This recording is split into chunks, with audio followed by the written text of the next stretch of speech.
Ainda a respeito das habilidades de percepção espacial, convém observarmos o seguinte: elas, as 6, foram aqui apresentadas numa certa ordem. Na vida, as experiências não acontecem nessa ordem.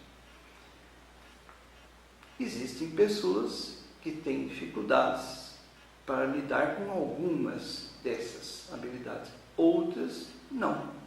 Depende das experiências vividas. Portanto, é possível encontrar pessoas de diferentes idades com dificuldades ou facilidades na utilização dessas habilidades.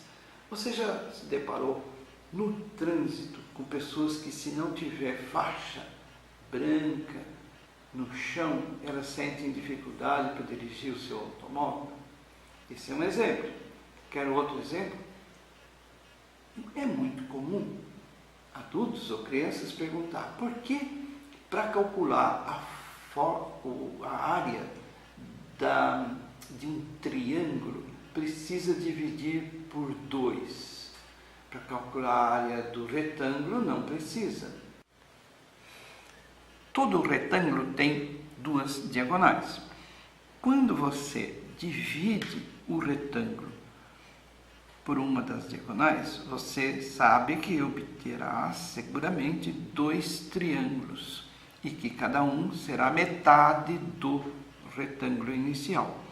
E isso explica porque a fórmula para calcular a área do triângulo tem 1 dividido por 2. Isto é, calcule a área do retângulo e divida por 2. No entanto, é muito frequente encontrar pessoas que perguntam por que a fórmula tem 1 dividido por 2. Falta de percepção espacial. Vamos ver uma outra questão de percepção espacial. Observe este círculo. Ele tem um ponto Q. Esse ponto Q tem suas projeções sobre os eixos. Este ponto onde cruzam os 2 eixos é o centro. Portanto, tem um raio. A única coisa que é dada é o raio. Você não conhece mais nada, não tem um outro número, outra medida. A pergunta é: qual é o comprimento deste segmentozinho que está aqui? Diante dessa figura, é comum encontrarmos pessoas de diferentes idades para as quais a solução é evidente, a resposta é imediata. Para outros é enigmática. Por mais que se observe, não consegue. Tendo em vista que as diagonais de todo retângulo são iguais, evidentemente então que este segmento vermelho mede a mesma coisa que a distância do Q até o centro, que é o raio. Você saberia me dizer o que você está vendo? Tem um nome para isto? E agora? Será que é a mesma?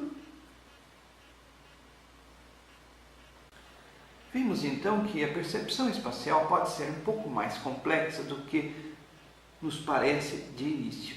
Muitas coisas mudam conforme o ângulo pelo qual elas são observadas. Você se lembra desse material?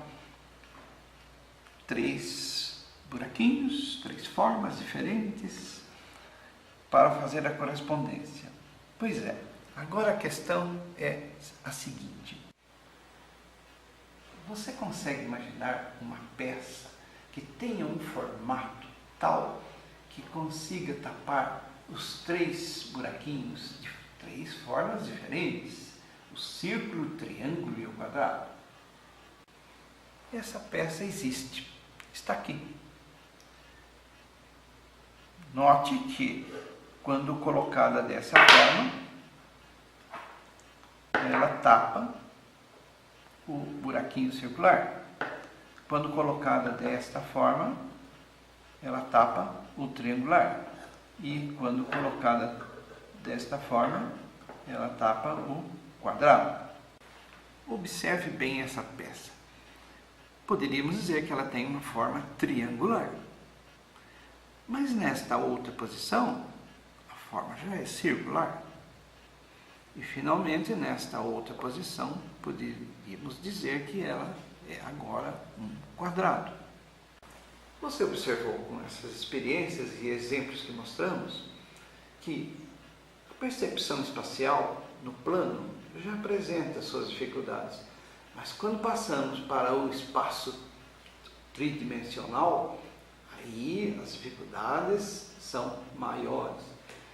Isso que apresentamos aqui não é para ser dito para as crianças, mas como adultos precisamos saber que muito do que nós estávamos fazendo, propondo, de experiências a serem feitas com as crianças, é para prepará-las para a vida que vai exigir essas outras coisas que hoje nós mostramos. Até a próxima.